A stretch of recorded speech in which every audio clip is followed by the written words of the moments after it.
Welcome to the Fit Girl Magic podcast. If you are ready to find your inner magic, develop great habits, and a rock-steady mindset to feel confident, comfortable, and fit in your body, you are in the right place. I am Kim Barnes Jefferson, and I'll be giving you weekly doses of health, fitness, and life tips sprinkled with humor and real talk. If you're ready to be consistent without the stress of perfection, magic makers, it's time to slip into your favorite pair of PJs, grab some coffee, kick back, and listen to today's show.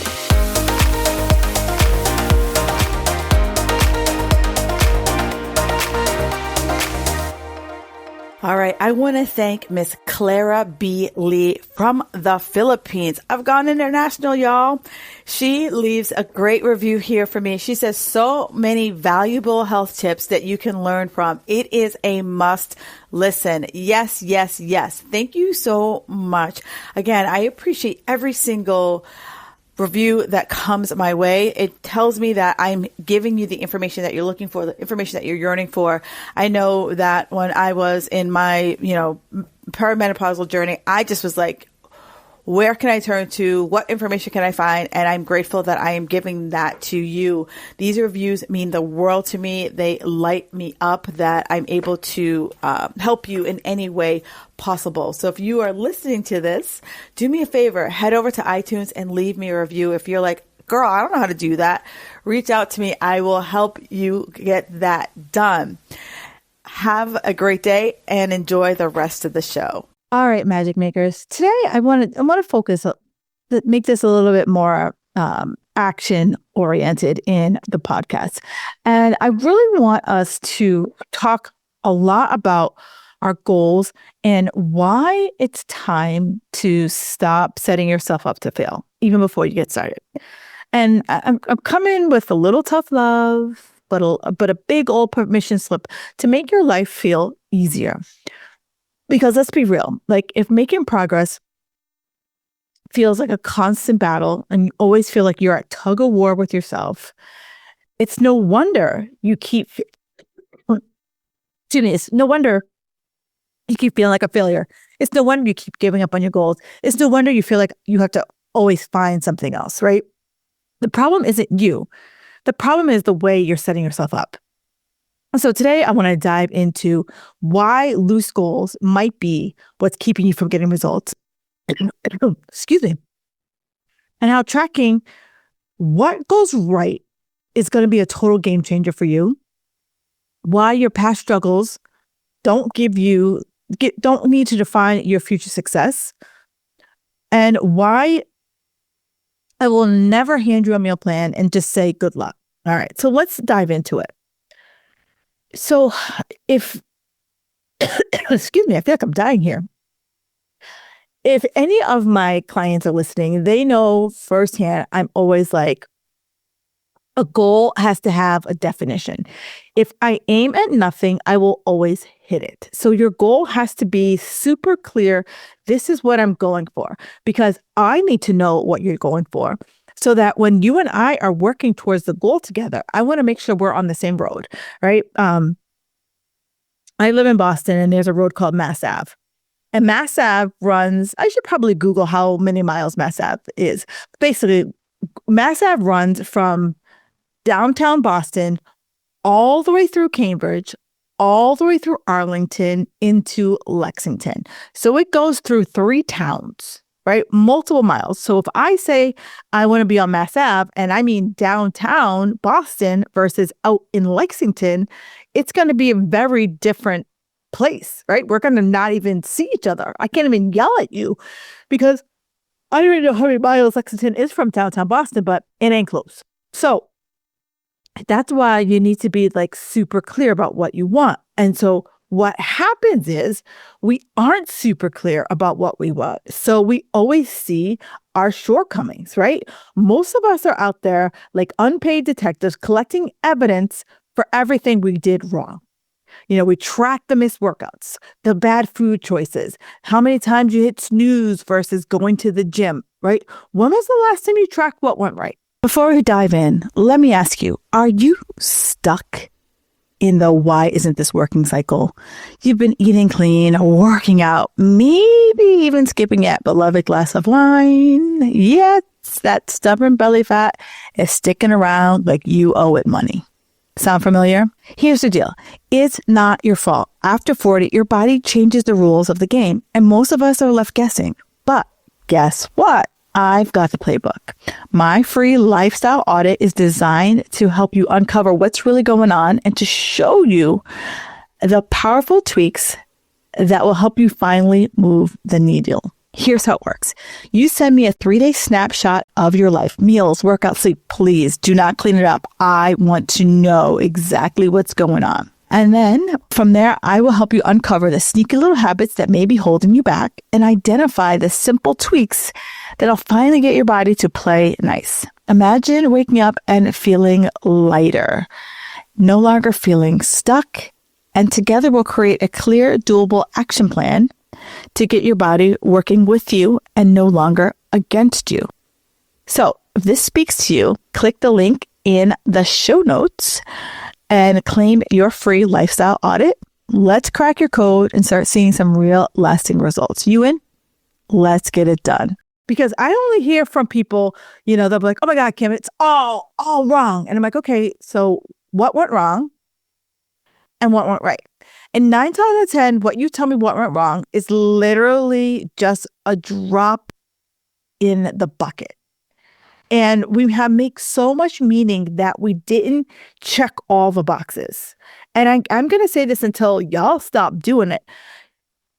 It's okay that you don't check all the boxes. Give yourself that B-. Not everyone's always going to get an A+ with extra credit, right? Give yourself the B-. And the challenge that I give to the girls in my Fit Girl Magic Society is that track a win list, right? Write down every time you win. You drank water. Boom, winner. You stopped eating when you felt satisfied. Winner. You set a bedtime. Winner. You turned off the TV or got off your phone instead of scrolling before bed. Winner. Right? This is your challenge. For this next week, I want you to keep a wins list and write down every single win. You are starting to collect evidence that you do things, right? That you are making strides, because so many of us get so fixed on the things that we didn't do. And when I look at it, it's like, okay, what you didn't do was probably not a big dial mover. And when I say dial movers, there is, I think a psychologist came up with this example. I could be wrong, but let's just say a psychologist. So I want you to think about a big glass jar, right? A big glass jar. And I want you to think about how I could fill this glass jar, right? And how can I fill it with the minimal amount of water? So in this jar, I could put sand. I could put rocks. I could put plants, right? But for me, I'm like, I want to use the minimal amount of water. So I'm going to find the biggest rocks I can, and I'm going to fill that jar. And then I'm going to then put in some little pebbles, and then I could put in some sand. And like that way I'm using the minimal amount of water. And if I want you to think about those big rocks is the things that are actually going to like really displace the most water. And for many of you, you don't focus on that. You're going to focus on the sand. You're going to be like, oh, I went to the gym 3 times, but I didn't go 5. And you're going to focus on missing those 2 versus, you know what? What if your bare minimum was 3? That's a rock. Put it in that glass jar.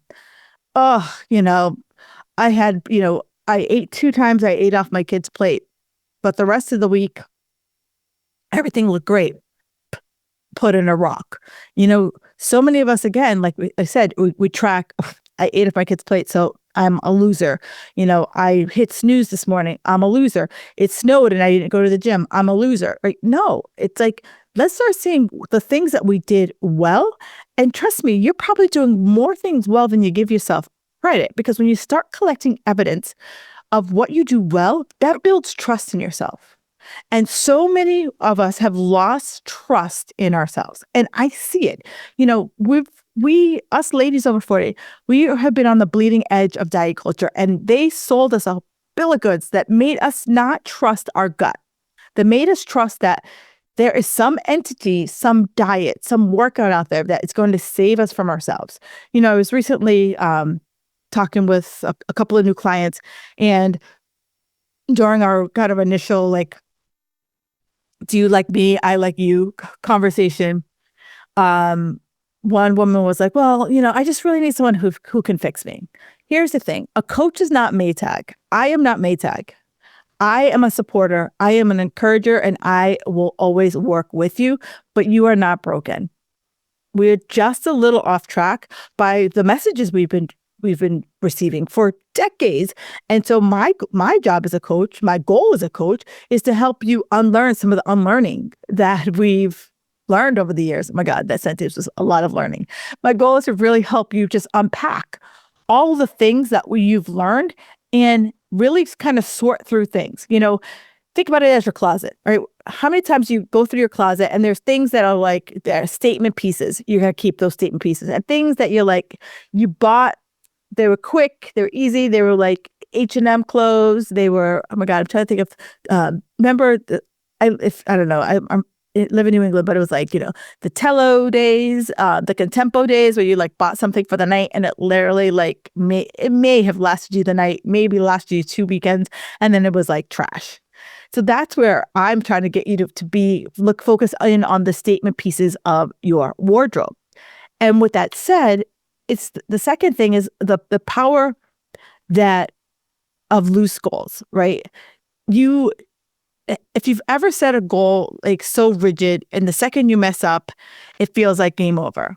But we have to give ourselves like, I call it good, better, best, right? This is where I always tell people good, better, best.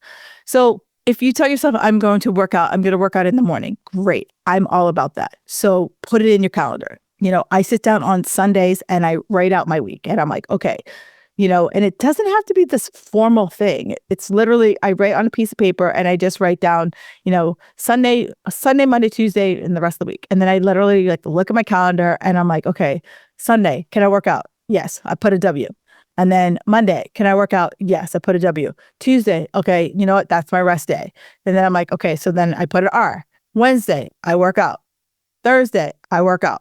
Friday, my rest day. So I put an R. And then Saturday is my workout day. Now, if I were to look at my schedule and say I was traveling, so I was like, okay, I'm traveling Monday, Tuesday, and Wednesday. So Monday would be a rest day. And then it's like Tuesday, it's where I'm going. Can I get up and work out? So then I'm like, okay, then Tuesday is going to be my workout day. And then it's like, okay, well, Wednesday, I'm going to be traveling. So it's another rest day. So it's like every week I look at what's going on in my week, and, 80% of the time, my workouts stayed the same. And then it's like, the 20% of the time where, either work, life, something pops up, I make the adjustment.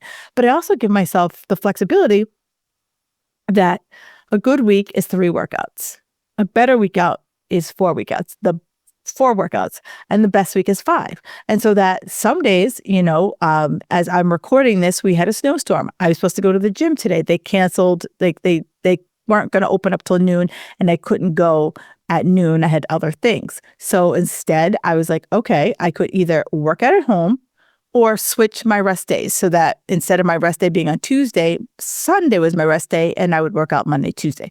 So it's like giving yourself that yin and that yang as you start working through these things, so that you give yourself like goals, but they also have flexibility in it, because when I tell myself I'm going to work out every single day at 6 a.m., I'm going to meal prep every single Sunday, and I'm never, ever going to sugar again, girl, you are signing up for a goal, not some type of like, medieval torture chamber, right? Instead, when I set these like kind of a looser goals, these more flexible goals, it gives me, I feel more empowered, right? I don't feel like I'm stuck in a prison, but it also gives me room for life, because when I say every single day, there's no room for life. Well, what happens if I'm sick? What happens if my kid's sick? What happens if I have to work late, right? There's no wiggle room there. And then, some mornings, like if I have to work late, like getting up at 6 a.m. could be a little bit of a challenge. And am I getting a true good workout when I'm exhausted? And most of you aren't, to be honest with yourself. So I want you to see the difference. Like when I set these flexible goals, I take the pressure off of myself while still keeping myself accountable. And it's not about completely like blowing the goal off. It's about making myself realistic, right? It's so that I don't feel like I need to escape. Because when I say every single day, there's no release valve. There's no flexibility in there. There's no flexibility for life, and you want that flexibility for life. I'm encouraging you to have that flexibility for life. And listen, I don't care if you were the queen of yo-yo dieting, the CEO of quitting every single program you've ever started, or the captain of Start Monday. That was then. All right. This is how we're going to do things now, so that you can start rebuilding trust in yourself, rebuilding accountability in yourself, right? Because the trust isn't built through shame. Because if I keep shaming myself on missed workouts and food and, all the things I shame myself on, do you feel motivated? Right? So many people tell me, oh my God, if I had more motivation, more discipline, and the world would be my oyster. Well, if I keep, beating myself up for the things I'm not, I'm never going to feel motivated to do that. So every time you catch yourself saying like, oh, I fail, I always fail at this, or I failed, or I can't be consistent, I want you to stop. Like, that's your past, and it's time to say goodbye to those pity parties and time to really, I'm a huge believer in what I call if then, right? If I missed a workout, so today, snow day, all right, I missed a workout. Where else could I put it in my week? Oh, Tuesday, Friday. Which day would I put it in my week? And literally put that in your calendar. Like I put it in like a dentist appointment. And I don't know about you, but my dentist, if I don't cancel within 24 hours before my appointment, I'm going to be charged. And I think I've told this story before on this podcast, but I had a client who, she was a psychologist. And so she was like, people are either motivated by punishment or they're motivated by reward. And she's like, I'm motivated by punishment. I'm like, okay. And she was great this is when I was an in-person trainer. So she was great when we would, meet for our in-person appointments. But it was when I was like, okay, we're working out 2 days a week, but you can work out on your own, another day or 2 days, however many days that you want. And she couldn't really do that a lot. So she said, all right, I'm paying $100 a month for this gym membership. And then she's like, I'm paying you it's $75 a session. So she's like, I'm paying you $75 a session. So she's like, every time that I don't work out, she took I think she came up with $50. Every time I don't work out, when I say I'm going to work out, I'm going to take $50 out of the ATM and put it randomly out on the street, because that's in her mind she's like, that's what I was doing. I was just basically blowing $50. So, maybe that's something you need to do. I don't know about you, but if I had to take $50 out of the ATM and then put it somewhere, that would be like, damn, I'm getting my butt to the gym. And maybe that's something that you need to do that will kind of motivate you. I don't know. But here is where we just start to build these small habits one step at a time, because so many of you want to come in and do 500 things. And this is something I'm going to say till blue in the face. I always challenge my clients to pick 1 to 3 things, right? Pick 1 to 3 things, get good at that. And then let's move on, right? It took me about 4 or 5 years to get really good at my non-negotiables before I moved on to the next. And I've been working on my new set of non-negotiables for 2 years, and I'm still freaking working on them. It's not an easy thing. It's like learning new habits. Some weeks I'm really good at it, some weeks I'm not, but it's it's a process, and I'm not beating myself up about it. It's I've asked myself, how much energy have I put towards it? How many times I'm oh, I'm just going to go back to this. But no, I'm this year I've really put my head down. And I'm really committed to, moving the needle on my new non-negotiables. And it's not an overnight thing. And I don't want you to beat yourself up, but I also want you to meet yourself where you are. If you're someone who can do three new things, great. But if you're someone who's no, I just want to try one, rock on, sister, try that one thing. Because, perfect is never going to stick. If you aim for perfection every single week, you are going to be perfectly disappointed on the regular, right? And one of the things that I talk about a lot with clients is that, when you first start working with me, they want me to hand you a meal plan. And I don't do that because it does not build your self-trust with your food. And I want you to start to learn trust around food, because I don't know how many of you will say this to yourself. Oh, I don't trust myself around like ice cream or nachos or alcohol or, whatever it is that you don't trust yourself around. Where that, like, if you were an alcoholic, if you were a drug addict, it would be it'd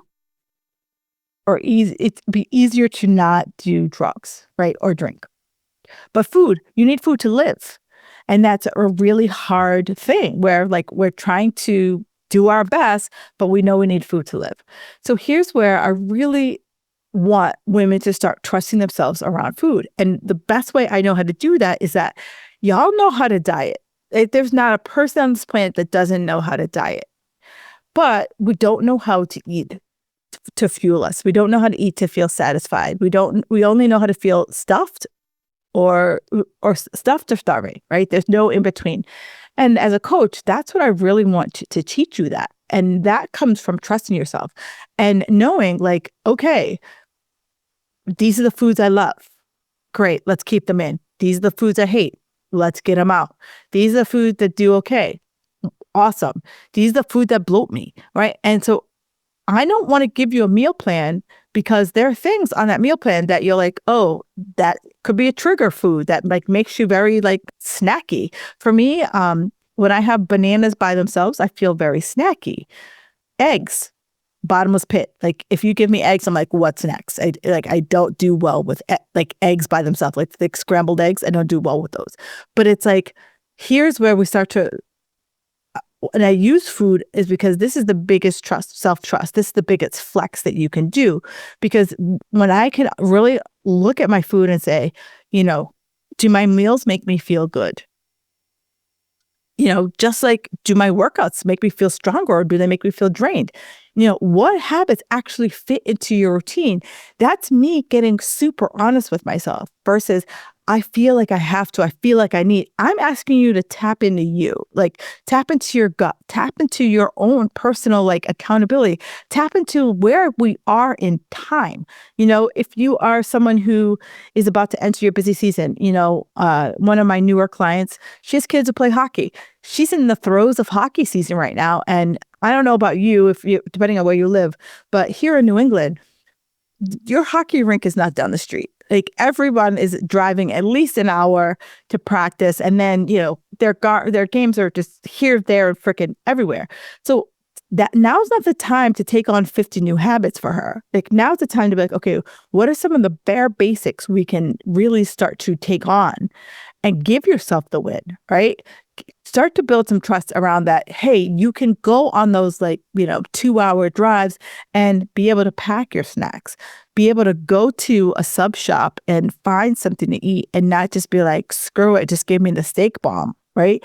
Here's where we're trying to find these habits that fit into our actual routine so that we lower the bar on our expectations, but we raise the trust in ourselves. Because so many of you are like, I'm failing miserably. But when we start to have the conversation, it's like one thing. You're like, oh, I forgot to pack a snack on my way to the hockey game. It's all is lost. No, that was one freaking day out of 7. We slash and burn because we made one little misstep. Right? So when you learn to lean into self-trust, you stop needing to follow the million rules. Stop needing to beg for motivation or white knuckle your way through every single challenge that comes your way when it comes to health and fitness. And you start to make choices because they work for you, right? Not because you saw it on the Google or you saw it on the gram. It's because you're like, you know what? You're able to tell me, just like I told you, how eggs make me feel, how bananas make me feel. You're able to tell me like, oh, when I eat too much fat, I feel too full. Like these are things that are unique to you.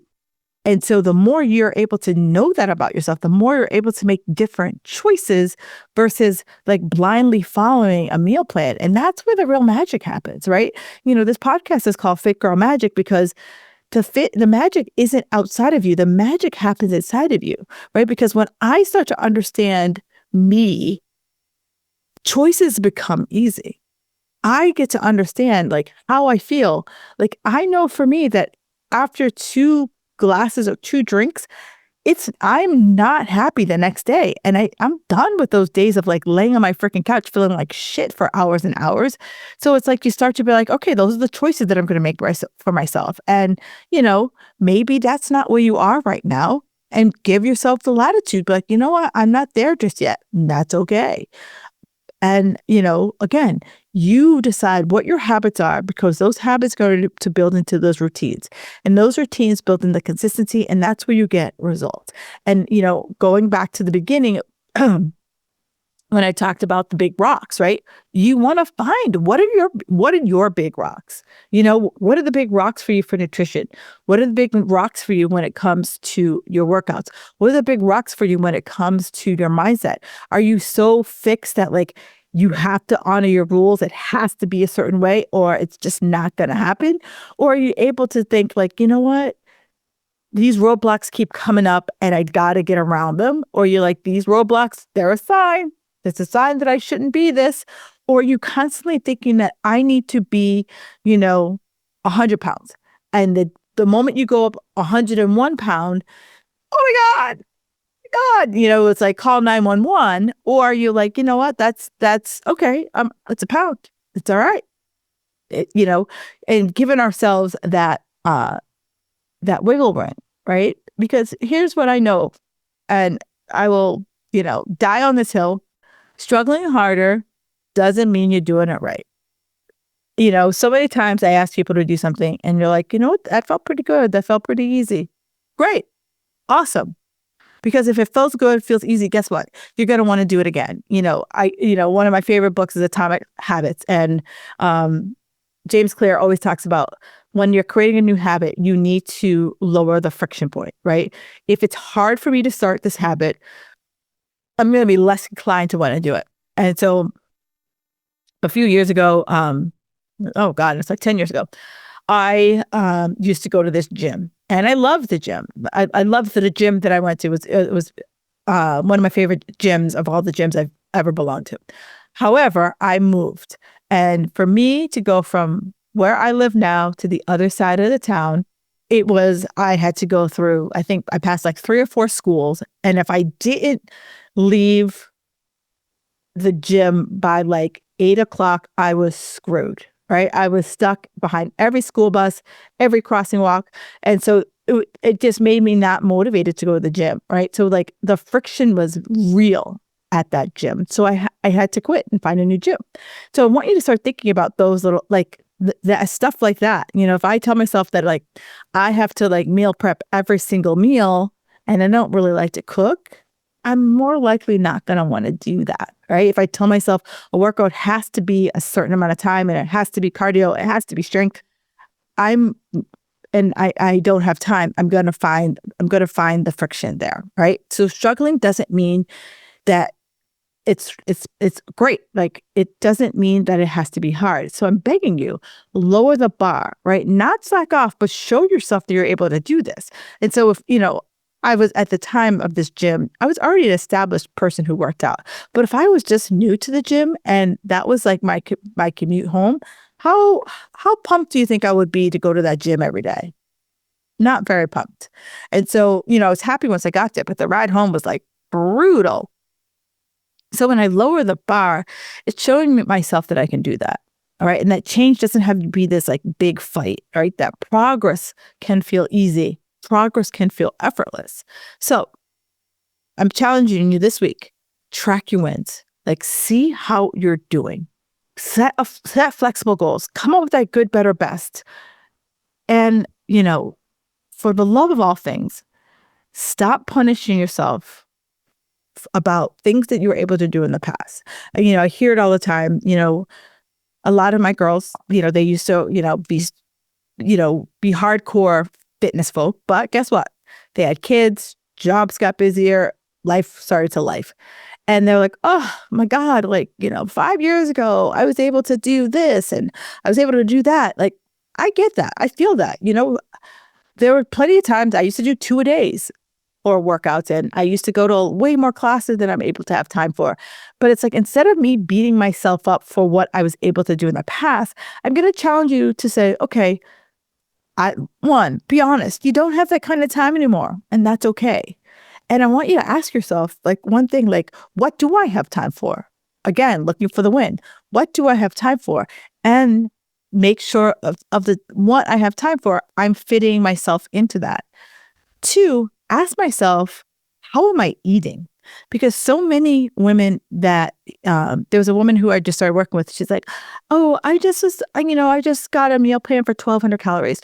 No, unless you are a 10-year-old person, 1,200 calories is not enough. We need to start fueling our body. And the more we fuel our body, the more energy we'll have. The more energy I have, the more heavy I'll be able to lift. The heavier I'm able to lift, the more I will boost up my metabolism, right? So let's just stop with the punishment for things we were able to do. Let's stop with the quest for always trying to be smaller and smaller and smaller, because we're not that person anymore. Our hormones are running the party now. The hormones are running the show.